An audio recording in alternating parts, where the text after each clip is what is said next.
اس کہانی میں ہم دیکھیں گے کہ گاؤں والوں نے کس طرح شیر اور بھیڑیے سے جان چھڑانے کے لیے ایک معصوم بکری کو ان کی خوراک بنا دی۔ جب سے جنگل کٹنے شروع ہوئے ہماری تو مصیبت ہی ہو گئی۔ یہ جنگل میں شکار نہیں ملتا تو شیر اور بھیڑیے گاؤں میں گھس آتے ہیں، جو ملا اسے ہی مار کر کھا جاتے ہیں، چاہے بچھڑا ملے، بھیڑ، بکری یا کتا یا بلی۔ ہمارے گاؤں میں پچھلے کئی دنوں سے بہت ساری اس طرح کی واردات ہو چکی ہیں۔ رات میں چپکے سے شیر آیا اور ایک گائے کو مار کر کھا گیا۔ دوسرے دن ہمارے پڑوسی کی گائے کے بچھڑے کو کھا گیا۔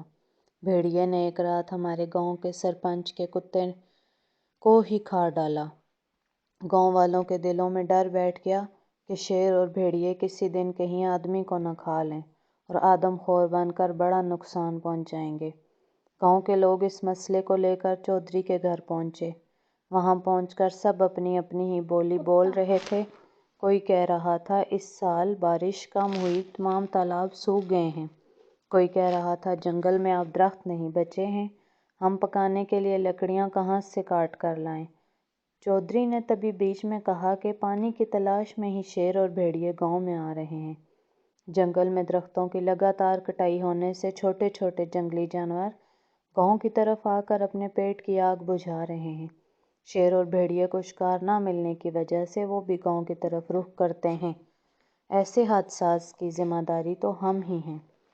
راہیل دکھی لہجے میں کہنے لگا، شیر نے تو میری گائے کی بچھڑی کو ہی کھا لیا، چودھری صاحب کوئی علاج سوچیے۔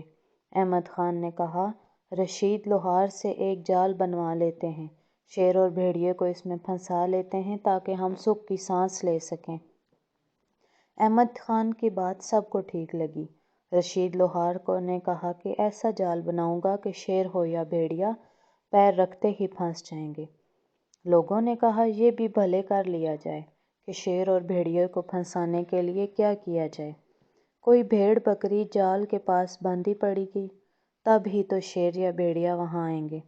بکری میں دے دوں گا، عبدالہادی یعنی میرے مالک نے کہا۔ میں گھونٹے سے بندھی یہ سب سن رہی تھی۔ میرے تو پیروں کے نیچے سے زمین کھسک گئی، میرا سر چکرانے لگا، مجھے چودھری کے اوپر غصہ آنے لگا۔ تامی نے اپنی جان دے کر میری جان بچائی تھی، زور زور سے بھونکتا تھا، کسی نے دھیان ہی نہیں دیا۔ آخرکار بھیڑیے نے اسی کو اپنا شکار بنا لیا۔ منا بھی چارپائی پر بیٹھا لوگوں کی باتیں سن رہا تھا۔ وہ بول پڑا، میں اپنی بکری نہیں دوں گا، گاؤں میں کئی لوگوں کے یہاں کئی بکریاں ہیں، ہم کیوں اپنی بکری دیں؟ اسے اس طرح بیچ میں بولتا دیکھ کر احمد خان نے ڈانٹ کر کہا، بچے اس طرح بڑوں کے بیچ میں نہیں بولا کرتے۔ کئی لوگوں نے ایک ساتھ مڑ کر منا کی طرف دیکھا، وہ سب کو گھور رہا تھا۔ مجھے بہت اچھا لگا، چلو کوئی تو ہے جو میرے بارے میں سوچتا ہے۔ میری جان میں جان آئی۔ منا ضدی ہے، وہ میرے لیے کچھ بھی کر سکتا ہے۔ ہمارے خاندان میں صرف 3 جانور ہیں، میری ماں، میری چھوٹی بہن اور میں۔ ماں کو جال کے پاس باندھ دیا جائے گا تو شیر یا بھیڑیا کھا جائے گا۔ میری بہن چھوٹی ابھی بہت چھوٹی تھی، چارہ کم کھاتی تھی، روز وہ ماں کا دودھ پیتی تھی۔ ماں کے بغیر وہ پل بھر نہیں رہ سکتی تھی، دودھ کے بغیر تو اس کا زندہ رہنا ہی مشکل ہو جائے گا۔ اب صرف میں بچی تھی۔ رشید لوہار نے لوہے کا جال بنا دیا، گاؤں کے کنارے والے رستے پر باندھنے کے لیے مجھے لے کر گئے۔ منا نے بہت ہائے تو کی، بہت رویا، گڑ گڑایا، لیکن اس کی بات کسی نے نہ سنی۔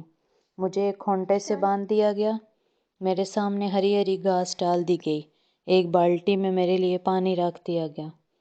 میں ڈری سہمی تھی کیونکہ مجھے معلوم تھا مجھے اس جگہ کیوں باندھا گیا۔ میں نے چارہ تو نہیں کھایا، ہاں تھوڑا سا پانی ضرور پیا تھا، کیونکہ مجھے اپنا انجام صاف نظر آ رہا تھا۔